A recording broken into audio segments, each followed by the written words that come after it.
ओम वंदे देव उमापतिं सुरगुरुं वंदे जगत् कारणं वंदे पन्नगभूषणं मृगधरं वंदे पशूनां पते वंदे सूर्य शशांकि वन्ननयनिं वंदे मुकुंद प्रियं वंदे भक्तजनाश्रयं च वरदं वंदे शिवम शंकरम।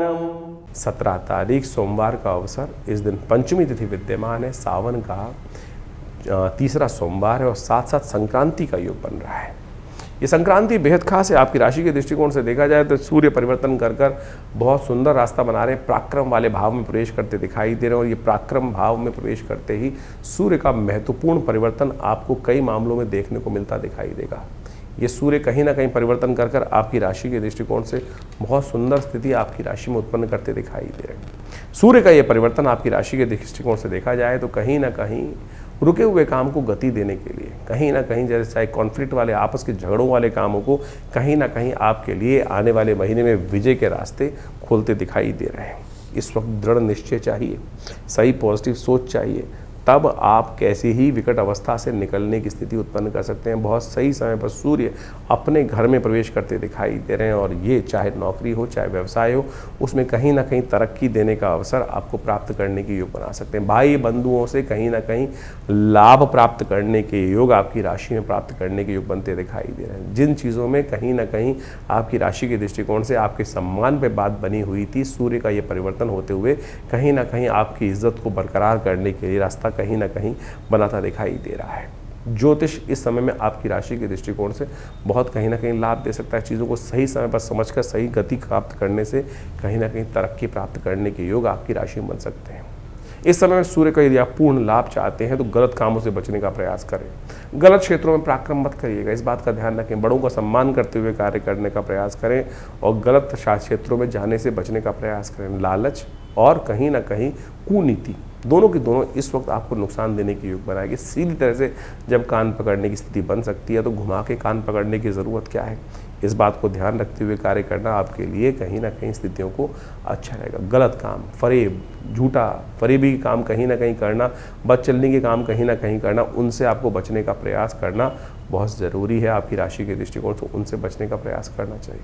ऐसे में अपनी किस्मत को जगाने के लिए आपकी राशि के दृष्टिकोण से आपको विशेष तौर पर भगवान शंकर की उपासना करने का प्रयास करना चाहिए। शंकर जी का नित्यपति सोमवार का अवसर है, तो ऐसे में आपकी राशि के दृष्टिकोण से बड़ा शिष्ट रहेगा कि आप जब विजय प्राप्त करने के आकांक्षा से जा रहे हो तो विशेष तौर पर भंग के रस से भगवान का अभिषेक करने का प्रयास करें।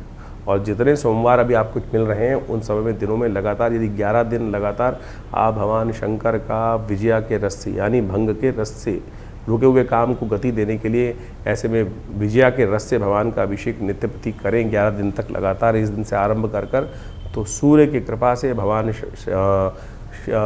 सूर्य नारायण की कृपा से देखिएगा कहीं ना कहीं भगवान शिव की कृपा से आपके जो कष्ट है वो दूर करने के योग सुंदर रूप से बनेंगे। सावन का तीसरा सोमवार है, इस दिन से ये उपाय शुरू करना आपके लिए बड़ा कल्याणकारी रहेगा। तो इस सूर्य का परिवर्तन जो 17 अगस्त को होने जा रहा है बहुत महत्वपूर्ण है। सूर्य अपने घर में प्रवेश कर रहे हैं और अपने घर में जब सूर्य आते हैं तो उस घर को बढ़ाने का प्रयास करते हैं। कोई भी अपने घर को तोड़ने का प्रयास नहीं करता। तो सूर्य तो वैसे ही सूर्य स्वयं नारायण के रूप में अवतरते हैं, तो कहीं ना कहीं हर मामलों में कहीं ना कहीं स्थितियों को ठीक करने के योग अच्छे से बनाते दिखाई दे रहे हैं। तो आपकी राशि के दृष्टिकोण से कुछ खास उपाय हैं इस समय में सूर्य को बल देने के लिए आपको अवश्य करने का प्रयास करना चाहिए। वैसे तो इस दिनों सावन का सुंदर महीना चल रहा है, भगवान शंकर का यदि पूजन कर लिया जाए तो कहा जाता है वैसे ही समस्त अनिष्ट दूर हो जाते हैं। तो इस वक्त आप विशेष तौर पर यदि एक मंत्र है भगवान सूर्य का मंत्र जो रुद्र अष्टाध्यायी में 4th अध्याय में आया है, उमा कृष्णी नर्जसा वर्तमानो निवेशन मृतंचा हिरण्ये सविता रथेन जाति भुवनानि पश्यन्, इसी मंत्र का भगवान सूर्य को अर्घ देते हुए उच्चारण करें। अहि सूर्य सहस्त्रांशो तेजो राशि जगतपते अनुकंपय मां भक्ता गणर्घम दिवाकरम।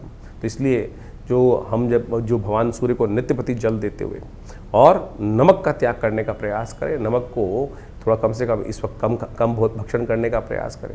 हो सके तो एक कनेर का पीला पुष्प डालकर थोड़ी सी रोली डालकर भगवान सूर्य को नित्य प्रति ये अर्घ यदि आप दें तो आप मानिएगा इस वक्त सूर्य बहुत ही सुंदर योग बनाकर तैयार कर रहे हैं। नित्यपति भगवान शंकर का उपासना करने का प्रयास करें।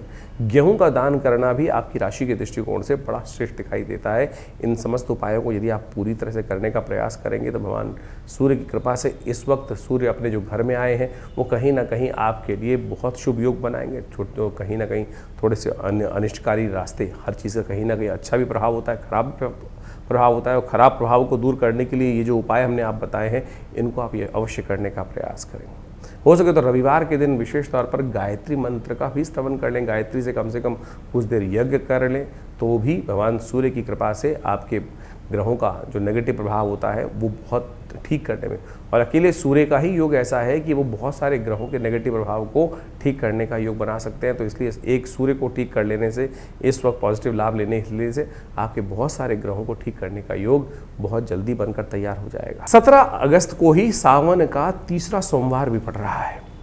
सावन का महीना भगवान शंकर का महीना माना जाता है, और सावन के महीने में अनेक प्रकार के पुण्य कार्य करने का शास्त्रों में वर्णित है। चतुर्मास भी आरंभ चल रहा होता है, और ऐसे में भगवान शंकर भगवान विष्णु जो हैं शिष्य पर विश्राम करने चले जाते हैं। सत्ता जो है शिव के हाथ में आ जाती है, और कहा जाता है भोले भंडारी जो है वो जल से ही प्रसन्न हो जाते हैं। एक लोटा जल ही भगवान को अर्पित कर दिया जाए तो पत्रम पुष्पम फलम तोयम, जैसे भगवान ने गीता में कहा ना कि जो जल भी अर्पित कर देता है, कुछ और नहीं तो उससे ही भगवान की कृपा प्राप्त करने के योग बन जाते हैं। तो आप बड़ी श्रद्धा के साथ इस वक्त हो सके तो भगवान शंकर का जितना अभिषेक कर सकते हैं हर रोज़। भगवान शंकर को क्या प्रिय है, देखिए शास्त्र में अनेक वर्णित बातें हैं, क्या क्या करना चाहिए, किस प्रकार से भगवान को प्रिय करने का योग बना सकते हैं, भगवान को प्रसन्न करने का। कहा जाता है कि भगवान शंकर को जो प्रसन्न करना हो तो भगवान शंकर को आपको क्या अर्पित करना चाहिए, एक लोटा जल अर्पित करने से भगवान प्रसन्न हो जाते हैं। भगवती दुर्गा को प्रसन्न करने के लिए उनको आभूषण उपस्थित करना चाहिए।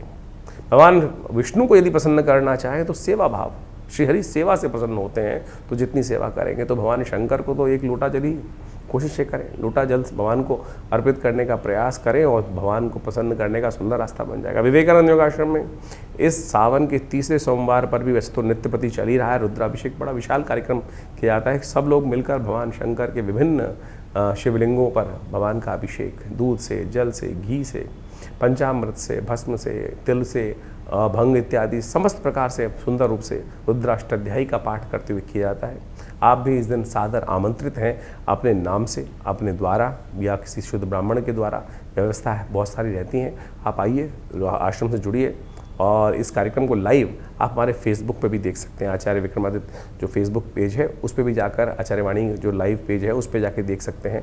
हम इस सारे कार्यक्रम को लाइव भी करते हैं, और वहाँ शुद्ध मंत्रों का उच्चारण, रुद्राष्टाध्यायी का सुंदर पाठ करते हुए भगवान का षोडशोपचार पूजन इस पूरे सावन के महीने चल रहा है। और इस जो तीसरा सावन का सोमवार है बड़ा विशाल कार्यक्रम रहेगा। भगवान शंकर का हवन रहेगा, पूजन रहेगा, प्रसाद इत्यादि का व्यवस्था रहेगी, और सुंदर वेद मंत्रों के द्वारा भगवान का सुंदर रुद्रार्चन रहेगा, रुद्राभिषेक जिसे कहा जाता है रुद्राष्टाध्यायी के द्वारा।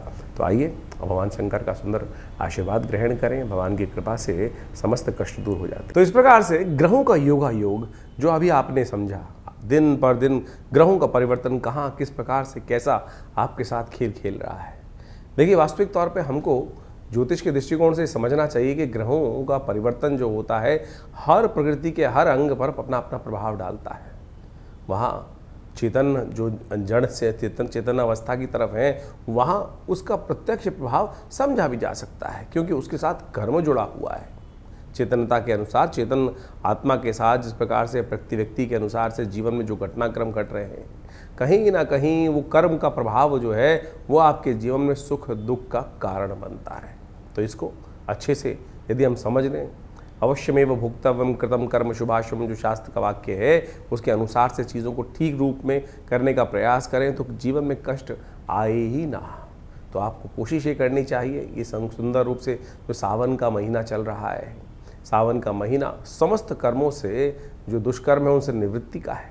भगवान शंकर की कृपा से जो कृपा हो जाती है तो सत्य माने समस्त जीवन के कष्ट दूर हो जाते हैं। एक बार स्मरण कर लें भगवान शिव के मंत्र का। किस अवस्था में? उस अवस्था में कि जब देह बुद्धि आत्मा किसी प्रकार से उसका भान न रहे, सब कुछ समर्पण कर कर परमात्मा के समर्पण भाव से यदि स्मरण कर लें तो कल्याण का योग बन जाता है। इसीलिए भारतीय संस्कृति में हर रोज़ एक नया उत्सव बनाया गया, हर काल में कुछ ना कुछ प्रार्थना करने का नियम बनाया गया, क्योंकि हमसे अज्ञानता में अनेक प्रकार के दुष्कर्म, अनेक प्रकार के पाप कर्म कहीं ना कहीं होते रहते हैं। मनसा वाचा कर्मणा जो कर्म करते हैं उसमें कहीं ना कहीं कोई दुष्कर्म ज़्यादा होते रहते हैं, पुण्य तो बड़ी मुश्किल से हो पाते हैं। तो इसलिए कोशिश ये करें, ये जो शास्त्र में वर्णित है कि किसी न किसी प्रकार से हर समय परमात्मा का स्मरण करें, भजन करें, उपायों को समझने का प्रयास करें, वही चीज़ें कल्याण देती। नहीं तो बहुत सारे लोग हैं इस संसार में जो उपाय करने के नाम पर पता नहीं कितने लाखों रुपए खर्च कर देते हैं, लाखों रुपए खर्च जाते हैं, वही जो परिणाम है वही ढाक के तीन पात रहता है। इसलिए तिल की ओट पहाड़ है, सरलता से समझें, आप परमात्मा की शरण में जाएं, सरलता से अपनाएं, समय को भोग कर कष्टों को जो है निवृत्ति का मार्ग जो है वो समय को समझ के ही प्राप्त किया जा सकता है। तो सावन में सुंदर रूप से हमने आपको कई बार बताया है कि बहुत सारे सुंदर कर्म, रुद्राभिषेक इत्यादि, भगवान शंकर का पूजन इत्यादि जो हम समय समय पर करते रहते हैं, बहुत सारे लोग आके जुड़ते रहते हैं, वो कहीं ना कहीं हमारे कष्टों को जीवन से दूर करने का सुमार्ग अवश्य बताता है। तो आप भी उनको अपनाएं, जीवन में सुंदर रूप से परमात्मा का भजन करने का प्रयास करें। अभी सावन चल रहा है, सावन के मध्यकाल में कई सारे ग्रह योग बनने वाले हैं, कई सारे ग्रह परिवर्तन की तरफ गए हैं, वो आपने सब समझा। तो कोशिश ये करें जो सावन में सोमवार के सुंदर तिथि में परमात्मा का भजन करें, रुद्राभिषेक करें। बहुत सारे प्रत्यक्ष कर्म हैं। अभी कुछ दिन पूर्व एक व्यक्ति हमारे से मिलने आए जो जन्मपत्री दिखाने के लिए, कुछ कष्ट था जीवन से, में नहीं सुलझ रहा था कारण, तो हमने उनको एक शास्त्र के अंदर एक बहुत सुंदर कर्म बताया गया है जिसको लघु रुद्र कहा गया है। लघु रुद्र, महारुद्र, अतिरुद्र जिसको कहा जाता है लघु रुद्र। लघु रुद्र के अंदर नमक चमक से भगवान शंकर का एक पाठ कर लेने से, जो महारुद्र है उसके अंदर 11 आवृत्ति इसी प्रकार से श्रेष्ठ ब्राह्मणों के द्वारा यदि करा ली जाए, पूरी पद्धति को समझा जाए तो महारुद्र, हमने उनको महारुद्र का पाठ करने को कहा। उनके जीवन में समस्याएं थी, बिटिया की शादी नहीं हो रही थी, तो कहा कि महारुद्र का सुंदर रूप से पाठ करने का प्रयास करें। और सत्य माने उन्होंने इस महारुद्र के पाठ को सुंदर रूप से किया, श्रेष्ठ ब्राह्मणों से करवाया, भगवान की कृपा से वो कष्ट जीवन से दूर होने के योग बने। तो आप सत्य माने ये सब चीज़ें जो है कहीं ना कहीं कल्याण का योग बनाती ही हैं। जो सुंदर कांड का पाठ किया जाता है, जीवन में इस कलिकाल में कैसा ही कष्ट आ रहा हो, उसकी निवृत्ति का मार्ग ना बनाओ, यदि एक आप नियम बना लें कि हमको हर रोज़ सुंदर कांड का पाठ इसी संकल्प को लेके करने का प्रयास करें, देखिए कुछ ही दिनों में वो समस्या छूमंतर अवश्य हो जाएगी। कोई बहुत बड़ा तंत्र करने की आवश्यकता ही नहीं है। तो ये समस्त जो मंत्र इत्यादि है, समस्त जो पद्धतियां हैं शास्त्र में वर्णित हैं, लोगों ने करी हैं, सिद्ध महात्माओं ने करी हैं, सिद्ध जनों ने करी हैं, ऐसा प्रमाण साक्षात कई जगह उपस्थित है, हजारों लोगों ने उसका प्रभाव देखा है। तो आप भी सुंदर रूप से इन समस्त उपायों को करने का प्रयास करें, जीवन से बहुत सारे कष्टों को दूर करने का योग अवश्य बना पाएंगे। भगवती की माँ की कृपा, शिव भगवान की कृपा अवश्य बरसती है। ऐसा नहीं है कि आपके जीवन के कष्ट दूर नहीं हो पाते, लेकिन विश्वास नहीं जाग जाता है। विश्वास को जगाने का प्रयास करो। और एक बात और समझें, परमात्मा की कृपा से हमको जो भी कुछ करना है, जो भी कुछ उपाय करते हैं, विश्वास के साथ करें। कष्ट है, सारी समस्या केवल इसी बात में है कि वो विश्वास दृढ़ नहीं हो पाता है। विश्वास, समर्पण, दृढ़ भाव चाहिए। यदि समर्पण दृढ़ भाव से होगा तो आपके जीवन से, जो परमात्मा की कृपा से, वो समस्त कष्ट अवश्य दूर होने के योग बन जाएंगे।